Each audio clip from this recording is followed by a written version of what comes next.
Assalamualaikum warahmatullahi wabarakatuh. Ayo bunda pembelajar, kali ini kita akan membahas tentang fatherless. Fatherless adalah istilah yang menggambarkan ketidakhadiran seorang ayah dalam pengasuhan anak. Fatherless ini bisa kita artikan baik secara fisik maupun secara psikologis. Secara fisik ya, misalkan seorang ayah yang sudah tiada ya atau meninggal, anak menjadi yatim, hidup bersama dengan ibunya gitu ya. Kemudian contoh yang lain misalkan adalah seorang ayah yang bekerja di luar kota sehingga jarang sekali bertemu dengan anaknya gitu. Contoh yang lain adalah orang tua yang bercerai, seorang anak ikut dengan ibunya ya, sehingga jarang sekali bertemu dengan ayahnya. Ayah sangat minim sekali terlibat dalam pengasuhan anak. Sedangkan secara psikologis, misalkan ayah yang tinggal satu rumah satu atap dengan anaknya, berdekatan dengan anaknya, akan tetapi tidak hadir secara psikologis seperti itu. Biasanya orang tua dengan tipe seperti ini ya menyerahkan pengasuhan kepada istrinya atau kepada seorang wanita ya. Sangat jarang sekali berkomunikasi dengan anaknya, apalagi berbicara dari hati ke hati seperti itu. Nah, orang tua seperti ini biasanya masih menganut budaya patriarki, di mana urusan domestik ataupun urusan pengasuhan anak itu adalah tanggung jawab seorang perempuan atau istri, sedangkan seorang laki-laki yaitu ayah ya, dia memiliki kewajiban untuk mencari nafkah saja seperti itu. Padahal ayah bunda, anggapan seperti ini jelas sesuatu yang salah ya, karena dalam Al-Quran sendiri kita bisa menemukan banyak sekali dialog ya, orang tua dengan anaknya itu didominasi oleh dialog antara ayah dengan anaknya seperti itu, dibandingkan dengan dialog antara ibu dengan anaknya. Nah, salah satu penelitian yang dilakukan oleh Sarah binti Halil ya, dia dalam sebuah tesisnya yang berjudul Dialog Orang Tua dengan Anaknya dalam Al-Quran Karim dan aplikasinya dalam pendidikan. Nah, ini Sarah menemukan ada 17 dialog antara orang tua dengan anaknya, di mana porsi yang lebih besar itu adalah dialog antara ayah dengan anaknya ya. Ada 14 ya, dari 17 dialog itu ditemukan ada 14 dialog antara ayah dengan anaknya begitu. Sedangkan 2 dialog itu dilakukan oleh seorang ibu dengan anaknya, sedangkan 1 dialog itu dilakukan oleh kedua orang tua dengan anaknya gitu. Nah, dari sini ayah bunda kita bisa mengambil sebuah kesimpulan ya, bahwasanya Islam itu memberikan porsi yang lebih besar ya, itu dalam pengasuhan anak adalah seorang ayah yang paling bertanggung jawab seperti itu. Meskipun ini adalah tanggung jawab dari kedua orang tua ya, dari ayah maupun ibu, akan tetapi porsi yang lebih besar itu peran pentingnya adalah seorang ayah seperti itu. Peran penting seorang ayah ini juga berhubungan erat ya dengan sebuah ayat Al-Quran ya, penggalan ayat Al-Quran dalam surat An-Nisa ayat 34 ayat bunda, Ar-rijalu qawwamuna 'alan nisa bima faddalallahu ba'dahum 'ala ba'd. Yang kurang lebih ya artinya kaum laki-laki adalah pemimpin bagi kaum wanita, oleh karena Allah sudah memberikan kelebihan ya bagi sebagian kaum laki-laki dibandingkan dengan kaum perempuan seperti itu. Nah, di sini kita bisa menyimpulkan ya bunda, bahwasanya laki-laki itu adalah pemimpin ya, suami itu adalah pemimpin bagi istri dan juga anak-anaknya seperti itu. Nah, dari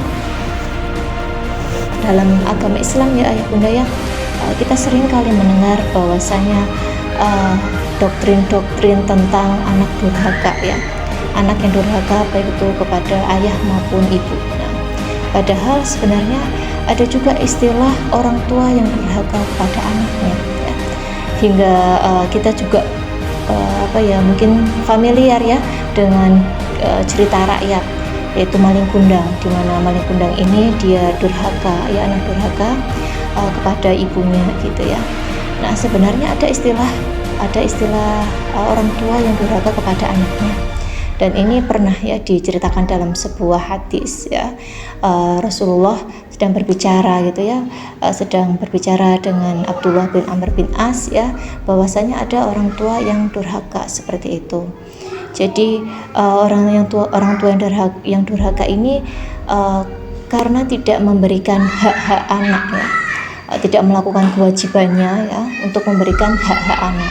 Nah, apa saja sih hak anak seperti itu? Nah, sebuah cerita juga diceritakan ya dari Sayyidina Umar begitu. Dia menceritakan bahwasanya ada 3 poin penting yang menjadi hak anak ya, yang harus dilakukan oleh orang tua terhadap anaknya. Yaitu poin yang pertama adalah seorang anak memiliki hak untuk mendapatkan pendidikan yang terbaik dari orang tuanya ya, baik itu pendidikan agama maupun pendidikan dunia ya, seperti itu. Poin yang kedua adalah anak memiliki hak untuk mendapatkan nama yang baik seperti itu. Nah, ayah bunda, ini juga penting ya bagi kita sebagai orang tua memberikan nama yang baik kepada anak kita, yaitu dari arti-artinya ya, yang baik seperti itu. Tidak hanya nama yang keren ya, atau nama dari luar negeri gitu ya, yang istilahnya terdengar keren seperti itu, akan tetapi kita justru tidak mengetahui makna atau arti dari nama tersebut seperti itu. Yang poin yang ketiga adalah seorang anak memiliki hak, yaitu mendapatkan ibu yang terbaik.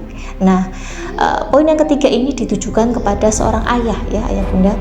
Sayyidina Umar menunjukkan kepada ayah bahwasanya ayah itu memiliki kewajiban untuk memberikan ibu yang terbaik bagi anaknya seperti itu. Nah, karena orang tua itu adalah guru pertama ya bagi anak-anaknya, sedangkan guru ya di sekolah itu adalah orang tua kedua bagi murid-muridnya begitu. Lantas apa sih dampak dari seorang ayah ya yang tidak hadir dalam pengasuhan? Nah, dalam sebuah buku yang berjudul Ayah Peran Vitalnya dalam Pengasuhan Anak yang ditulis oleh tim dari Sekolah Alam Cikeas, itu menyebutkan ada beberapa dampak ya yang bisa dialami oleh seorang anak tanpa figur seorang ayah seperti itu.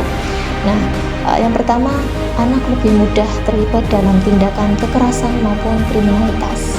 Kemudian yang kedua, anak yang tidak mendapatkan figur seorang ayah ya, yang karena sangat minim sekali ya keterlibatan ayah dalam pengasuhan, akan lebih mudah terjerumus dalam pergaulan seks bebas. Nah, ini karena alasannya ya ayah bunda, seorang anak yang dia hanya diasuh oleh dominasi pengasuhannya oleh seorang ibu, ini akan meningkatkan hormon seksnya ya ayah bunda, sehingga anak lebih mudah terjerumus dalam pergaulan seks bebas seperti itu. Kemudian yang ketiga, anak lebih rendah ya pencapaian dalam prestasi akademiknya seperti itu. Nah, ayah bunda, dari dampak-dampak itu ya kita bisa melihat begitu seriusnya dampak-dampak yang bisa ditimbulkan dari ketidakhadiran seorang ayah bagi hidup seorang anak begitu. Nah, semoga kita semua ya sebagai orang tua yang dititipkan Allah anak begitu, kita bisa menjalankan peran kita masing-masing ya, baik itu seorang ayah maupun seorang ibu, kita bisa memberikan pendidikan yang terbaik bagi anak-anak kita seperti itu. Kalau katanya Bunda Eli Risman itu ya ayah bunda ya, parenting itu simple ya, sederhana, yang penting ada kemauan, insya Allah bisa ya. Kita pun seperti itu, kita menjadi orang tua meskipun berat sekali ya tantangannya ya, ujiannya itu, tapi yakinlah bahwasanya kita mampu dan kita bisa untuk mendidik anak kita. Terima kasih ayah bunda. Assalamualaikum warahmatullahi wabarakatuh.